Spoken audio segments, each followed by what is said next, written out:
Provérbios 22 e versículo 28. Não removas os marcos antigos que puseram os teus pais. Estou baseando esse texto para compartilhar contigo uma reflexão sobre mudar as regras no meio do jogo. E eu começo com uma ilustração sobre jogar damas com as crianças. É interessante, as crianças são criativas, elas costumam mudar as regras no meio do jogo. Quando ela está ganhando, ela muda uma regra. Quando ela está perdendo, ela muda novamente uma regra. Quando eu estou ganhando o jogo, quando estou num lance de dar um passo a ganhar, a regra é mudada. Me parece que isso é frustrante, não é? Interessante observar que essa ilustração serve, quando a gente fala de frustração, para dizer que é frustrante para Deus. Quando nós mudamos os planos, as regras, a perfeita vontade de Deus para as nossas vidas, aquilo que Ele estabeleceu como plano para a nossa vida. O que acontece quando você muda marcos de um terreno?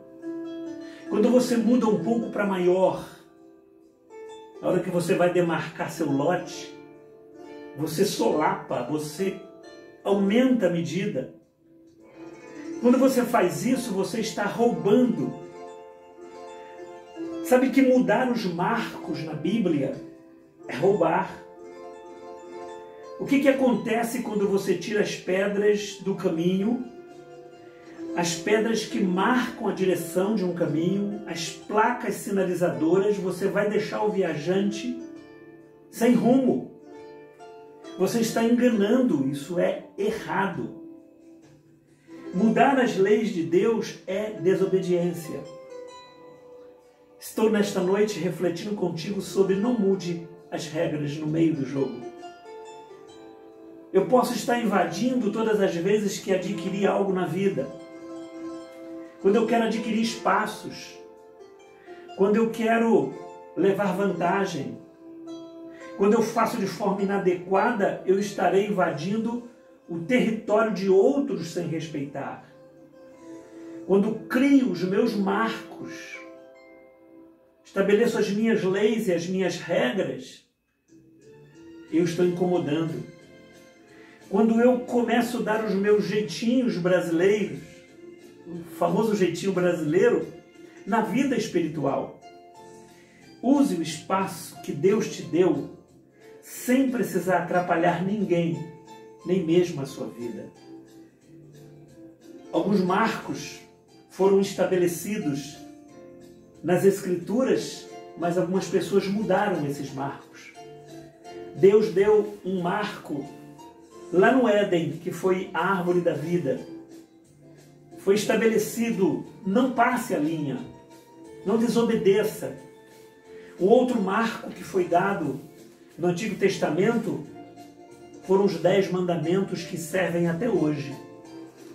Também tem um marco no Novo Testamento, em Mateus 16, verso 24, que diz: se alguém quiser me servir, negue-se a si mesmo e siga-me. Jesus é o caminho. Ele é um caminho tão alto que todo mundo vê quem passa nele. O que você crê define a sua atitude. Eu quero te convidar hoje à noite a viver um mundo do preto e branco. A viver o mundo das Sagradas Escrituras, as páginas brancas com as letras pretas impressas no texto. Nós não podemos mudar as marcas daquilo que Deus sugeriu como traçados para nos levar à vida eterna. Ele estabeleceu para mim e para você. Ele criou alternativas dando um plano da salvação. Por exemplo, procurar salvação em outros caminhos, tentar mudar a forma de ser salvo. A Bíblia diz que não há salvação em outro nome. João capítulo 14, versículo 6 diz que salvação só é através de Jesus Cristo. Uma só fé. As pessoas criam manhas sobre a fé. Há um só batismo. Dizem que são necessários 3 batismos. Nós colocamos as nossas marcas para uma igreja mais fácil. Todas as informações necessárias que temos para levar-nos da terra para o céu estão nas páginas das Sagradas Escrituras, bem traçadas e bem recomendadas. Nossos costumes, nossos planos, aquilo que criamos, e aí nós abrimos aspas para poder justificar, não tem problema. A nossa filosofia são regras que criamos para a gente sobreviver.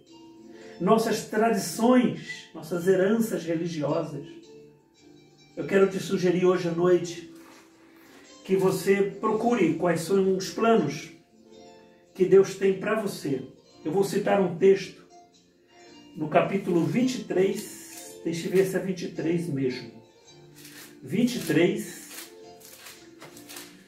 de número, Salmo 23. Eu vou procurar, porque agora me veio a memória.